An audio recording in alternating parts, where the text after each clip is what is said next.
छूटे हुए की टूटन, कसक और दम घुटने वाली स्थिति किन्हीं भी शब्दों में नहीं बयां की जा सकती।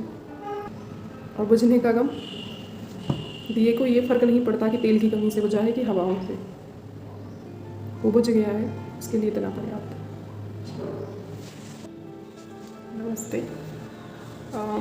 आज कुछ मेरे ही मन का, किसी और का लिखा हुआ तो नहीं है आज। जो खुद के ही मन के विचार हैं उनको ही शेयर करूँगी। कि जब किसी रास्ते पे दो लोग चलना तय करते हैं या दो लोग एक साथ चलना चुनते हैं, वो साथ छूटना नहीं चाहिए। अच्छा, और वो छूटता है ये कंफर्म है। दो दोस्त हो सकते हैं, मान लीजिए दो दोस्त एक कंपटीशन की तैयारी कर रहे हैं, जिसमें से एक निकल गया, एक कुछ वक्त बाद निकलता है। दो दोस्त बिजनेस कर रहे हैं, एक साथ सेटअप उन्होंने किया, एक साथ प्लानिंग बनाई, उनने इन्वेस्टमेंट भी एक दूसरे से मिलकर किए, आपस में बात करके किए, एक दूसरे की सलाह लेकर किए और अपना बिजनेस चालू किया। ज़रूरी नहीं है कि दोनों सेम तरीके से सक्सेस पा जाए। एक सक्सेस जल्दी पा जाता है, दूसरे को टाइम लगता है। तो उसमें जो दोस्त रह गया, दो बहनें हैं, दोनों सेम टैलेंट की नहीं है, उन दो में से भी कोई एक कुछ बहुत अच्छा पा गई, बहुत अच्छा कर गई और एक छूट गई। ऐसे ही आपके साथ में पढ़ने वाला व्यक्ति, आपके साथ में काम करने वाला व्यक्ति, आपकी ज़िंदगी में चलने वाला व्यक्ति, या कोई भी दो लोग जो एक साथ एक राह को चुनते हैं। एक जो निकल जाता है और एक जो छूट जाता है। जो आगे निकल गया उसका कहीं से कोई ऐसा मन नहीं था कि जो छूटा है उसे छोड़ा जाए, लेकिन वक्त के चलते या समय से एक व्यक्ति छूट गया है। उस छूटे हुए व्यक्ति की व्यथा और वो जिन चीज़ों से घुटता है, ऐसा कहीं से नहीं होता कि उसके पास किसी टैलेंट की कमी हो, किसी भी तरीके से कोई चीज़ उसके पास कम, या एक सफल, एक आगे निकले हुए व्यक्ति के पास ज़्यादा हो। ये दो चीज़ें एक प्रेमी जोड़े पर भी लागू होती हैं। एक जोड़ा जो साथ में चलना चुनता है, बरसों साथ में चलता है, महीनों तो नहीं कहूँगी, महीनों चलने वाले छूट जाने के बाद भी शायद इतना असर नहीं उन पर होता होगा, और होता भी हो तो नहीं पता, पर बरसों साथ चलते हैं और किसी भी कारण बस किसी एक का छूट जाना, उस छूटे हुए की टूटन, कसक और दम घुटने वाली स्थिति किन्हीं भी शब्दों में नहीं बयां की जा सकती।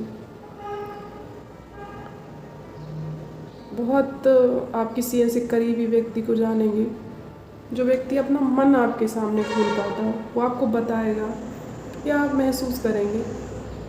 छूट जाने का जो दुख है ना, कहाँ, जहाँ आप दो लोग एक राह पे चलना चुन रहे थे और चल रहे थे, कारण कुछ भी हो, इसमें कहीं से आपके साथ वाले का दिया हुआ धोखा या बेवफाई शामिल नहीं है। साधारणतः जब आप छूटते हैं,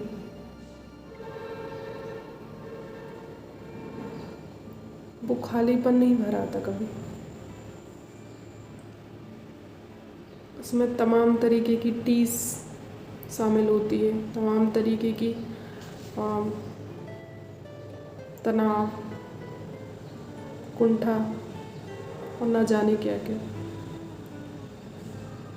क्योंकि जो व्यक्ति आगे बढ़ गया, उसको आने वाले वक्त की चिंताएं, आने वाले वक्त को मेंटेन करना और बाकी सारी चीज़ें ध्यान में रहती हैं, उनको संभालना होता है, उनके बारे में सोचना होता है। पर जो व्यक्ति छूट गया है, मतलब एक जगह होती है, मान लीजिए आप दो लोग थे, एक ने आगे बढ़ना चाहा, जो यहाँ छूटा है आगे वाला आगे बढ़ेगा। जो व्यक्ति यहाँ छूटा है वो व्यक्ति आगे वाला आगे जाता है, जो व्यक्ति यहाँ छूटा है वो पीछे जाता है। वो याद करता है वो सब कुछ जो उसका बीता हुआ वक्त है। छूटा हुआ व्यक्ति, जिसको अपनी भाषा में मूव ऑन बोला जाता है ना, मूव ऑन बहुत मुश्किल चीज़ होती है, बहुत मुश्किल। छूटा हुआ व्यक्ति मान लीजिए 1 साल के अंदर मूव ऑन कर पाएगा, या 1 महीना समझ लीजिए। उस 1 महीने में वो 20 से 22 दिन पहले पीछे की गलियों में घूमेगा। पूरे टाइम पहले वो सब कुछ खंगाल के आएगा जो उसने पीछे देखा है, जो उसके पीछे के एक्सपीरियंसेस हैं। पहले वो उन सब में घूमेगा, उन सबको दिमाग में बिठाएगा, फिर निकालना चालू करेगा। बाकी के जो 22 दिन के बाद बचे हुए जो 8 दिन हैं, हो सकता है वो उसमें धीरे धीरे सो कॉल्ड मूव ऑन करना सीखे। पर मेरे हिसाब से मूव ऑन जैसी कोई चीज़ नहीं होती। मूव ऑन पता नहीं किस चीज़ को कहा जाता होगा, पर जो व्यक्ति छूटा हुआ होता है ना, जो व्यक्ति एक रास्ते से पीछे मुड़ता है और उसका शौक़ नहीं होता पीछे मुड़ना, ये मैं एक स्वाभाविक प्रक्रिया की बात कर रही हूँ। और मुझे नहीं पता ये सबके साथ होता है कि नहीं, पर ऐसा होता होगा, क्योंकि जब ये स्वाभाविक है तो स्वाभाविक तो सबके ही साथ घटित होता है।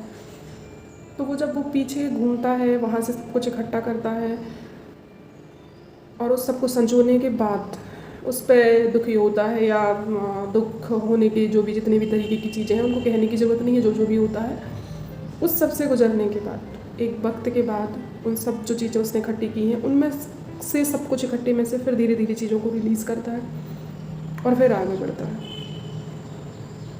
बेशक कुछ समय के बाद वो पा जाता है, या एटलीस्ट उस छूट